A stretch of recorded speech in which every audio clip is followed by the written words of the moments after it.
Good morning and welcome to USI Global Heat Map, episode number 6. Today I'm going to talk about two major geopolitical developments. One is the recently held Heads of the Government SEO Summit at Islamabad, and second is about the security scenario in West Asia. As we know that Shanghai Cooperation Organization is one of the largest regional bloc which comprises 9 countries including India and Pakistan, 2 observers, 14 dialogue partners and 4 organizations as participating observers. Now this organization covers about 40% of the world population, 22% of land mass, and about 20% of the world's GDP. The agenda for the current meeting, which is held at Islamabad,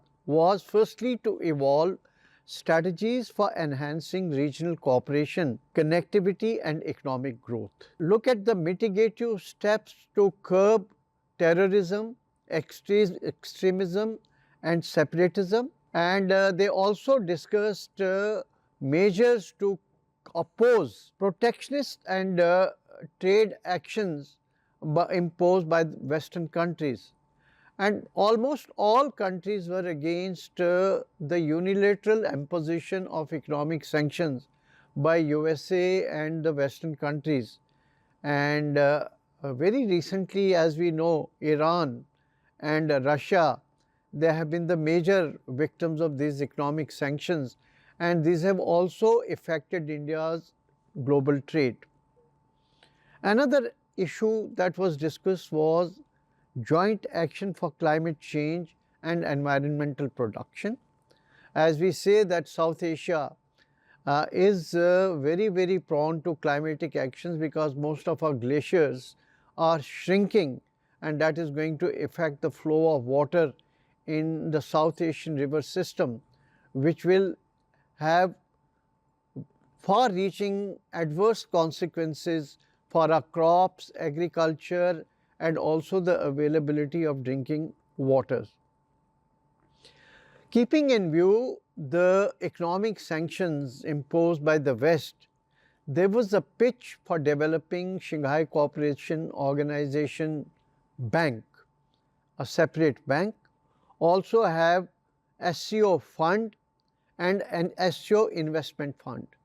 The purpose of creating this alternate economic architecture is to reduce our dependency on the World Bank, IMF and other donating organizations which put lot of curves and they put lot of restrictions or conditions on the expenditure, which puts a lot of burden on a common person. Since dollar has become a weapon, so the countries are looking at how do you de-dollarize and look at a system of trading in the local currencies. From the Prime Minister of Pakistan, a major proposition came that Belt and Road Initiative and China-Pakistan Economic Corridor should be extended to the whole region, and it should become the bedrock of regional connectivity and corridors and economic integration. Now, what was India's position to all this? Firstly, we know that our Prime Minister,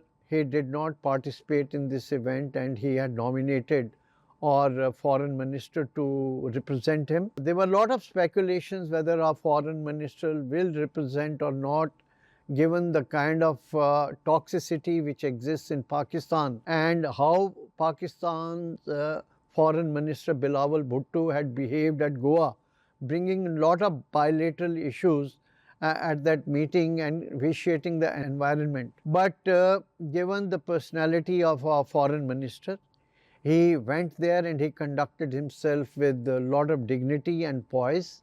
That was evident from the fact that on his very arrival, when he was received by the children at the airport, he immediately went to the X and he displayed those pictures of being received there. Subsequently, there was an exchange of pleasantries with the Foreign Minister, Prime Minister and other ministers. And even though both sides had not asked for any bilateral meetings, But on the sidelines, in an informal manner, they did discuss a couple of issues, and there was ice breaking on couple of issues. And the whole seating arrangement was made in such a manner that at least our foreign minister and Pakistan's foreign minister get an opportunity both at the lunch table and the dinner table to exchange their views. Now, during the discussion, two or three things very clearly emerged. One was that they said that India and Pakistan should proceed in normalizing their relations under the spirit of Lahore Declaration, which was signed by Mr. Bajpai in 1999 when he took that famous bus ride to Lahore. But then Musharraf had different designs and he did Kargil to us. So they want to revoke again, they want to go back to that Lahore Declaration. And second thing, they discussed the possibility of Indian team participating in the championship trophy matches which are being held in Pakistan. And there was a talk whether Indian team would visit or not. Pakistan Cricket Board has already scheduled participation of Indian team in 3 matches. Now, it's a moot point whether based on this ice-breaking session, team will visit Pakistan or not. But a lot will depend on the concurrent spade work which the two sides will do. It's a good window. Maybe India will utilize it. But concurrently, I think they will definitely look at some other ways of easing up relations. Foreign Minister very categoric in his statements. One thing which he very clearly said that there has to be deep introspection by the sides. There should be honesty in dialogue, and this cross-border terrorism, separatism and extremism is hampering the flow of goods, flow of energy and interaction between the people. So this has to be sorted out first before other things move. And we also, out of the 8 documents which were signed during the event, we did not endorse, as we've been doing in the past, a Belt and Road Initiative which was endorsed by all other countries. And our reasons for not endorsing that was that it impinges on India's territorial integrity and sovereignty. What moves ahead, I'm sure that in the passage of time, in this kind of a maturity is shown there during these dialogues, and there is a genuine urge. Maybe we'll commence with the resumption of our diplomatic relation and followed by maybe track 1, track 1.5 dialogues before we incrementally move towards normalization of our relations and starting a dialogue. Thank you very much. The second issue that I am going to talk about is about West Asia. Very recently, I had participated in an international conference at Bucharest on West Asia, in which strategic analysts from all over the world, including Iran and Arab countries, had participated. Now, the situation is extremely grim post missile strike by Iran against certain military targets in Israel. And there is a sort of an assessment that, well, Israel is unlikely to take it lying down, and it could resort to some kind of a retribution or some kind of a counter strikes against Iran. And Iran has already given a statement that if such strikes are again made by Israel, it is not going to keep quiet and it will go with a much bigger strike. We know that Israel and US have ironclad relations. Despite whatever pleasant statements made by the US administration, but it is because of the major supplies of arms and ammunition from US that Israel has been able to sustain its operations. And for the time being, Netanyahu is very categoric and adamant that he is not going to go for any ceasefire. And it is through the military reasons that he wants to weaken both Hamas and Hezbollah and call Iran's bluff. As a result, what is happening that the operations are continuing in against Hamas in Gaza Strip. Nearly about 44,000 people have been killed. There are 12,000 children and women. 70% of the infrastructure Gaza has been totally decimated, and most of the people have been displaced. About 2 million people have been displaced. Having been emboldened from Gaza, now he's launched another major operation in Lebanon, wherein through the pagers attack he's been able to decimate most of the bulk of the top leadership of Hezbollah, and that has been followed up by a ground offensive in Lebanon. The aim being that they want to create a buffer zone up to a place called Litani River, and there are about 70,000 Israelis who've been displaced from northern Israel. He wants to relocate and rehabilitate those Israelis. Those are the aims. But he is also facing a lot of resistance. I think in the entire history of Israel, never has Israel faced war on so many fronts. From Hamas, Hezbollah, Houthis, who are actually interdicting the supply chains in the Red Sea, and also the resistance from militias in Syria and Iraq. This is an unprecedented situation. Now, there are attendant risks here. The scholars have been talking about different options that are available to Israel. One is that it goes for a counter strike against the military and the intelligence targets of Iran. Particularly, they have this IRGC, against IRGC or some of their leadership targets. That's one possibility. Second possibility is to hit out on the oil and gas installations of Iran, and that will impact their economy in a very big way. So that's the second option, or also target some of the ports. And third, which is the doomsday kind of a scenario, is to hit on Iranians' nuclear assets. And these are deeply embedded in the mountains and underground. Whether Israel has that capability, or with the help of mid-air refuelers from US, it can do it or not, but these are the three options. Now, what would Iranians do in turn? Iranians will also go for massive strikes. Maybe if this kind of a thing happens, they will go for drone and ballistic missile strikes, this time maybe against the population center.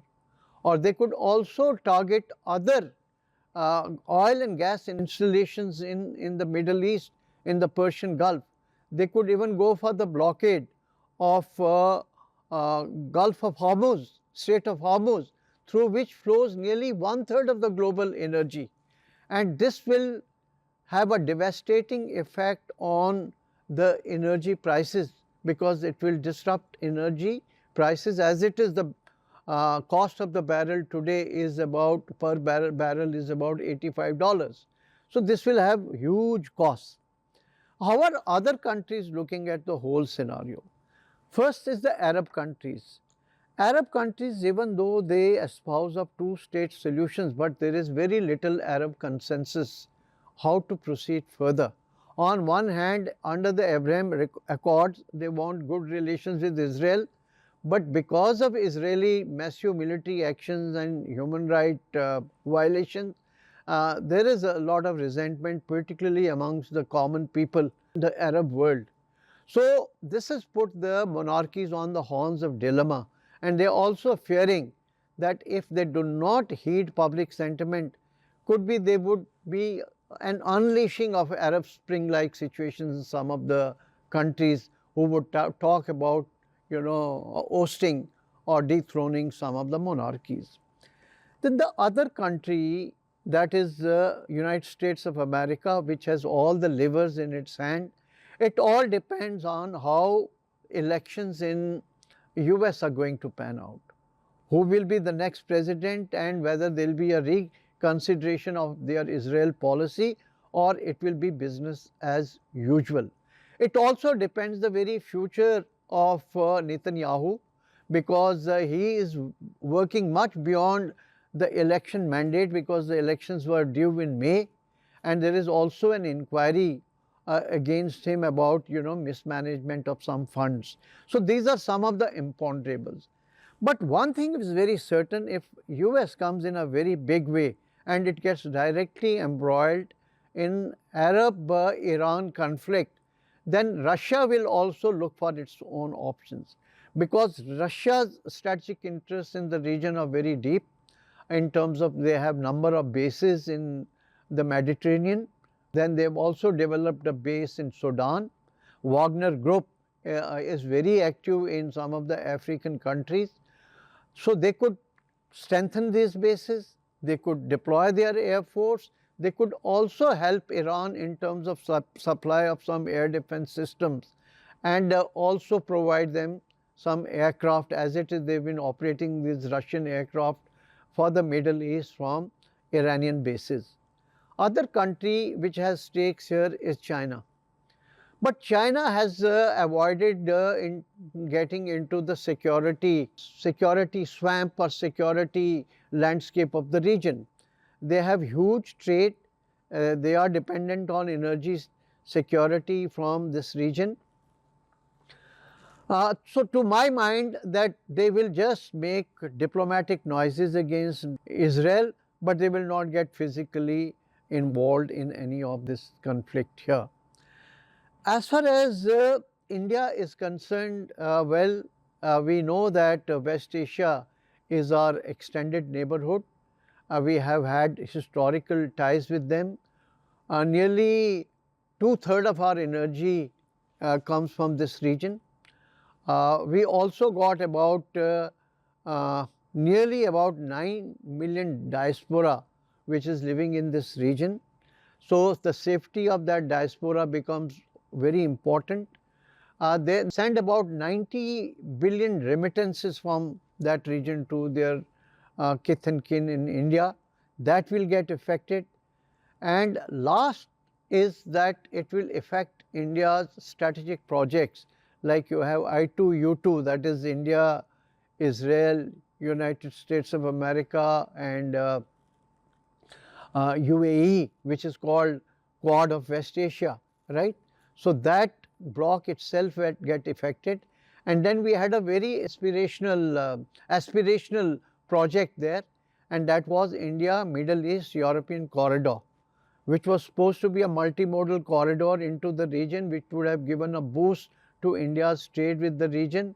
That will get affected. Also will get affected India's aspirational international north-south trade corridor, which goes through Iran towards Russia, and Vladivostok-Chennai corridor, which is a maritime corridor. And these two corridors particularly are extremely important for India's influence in Eurasia as a major economic player. So these are some of the issues that I thought I'll share.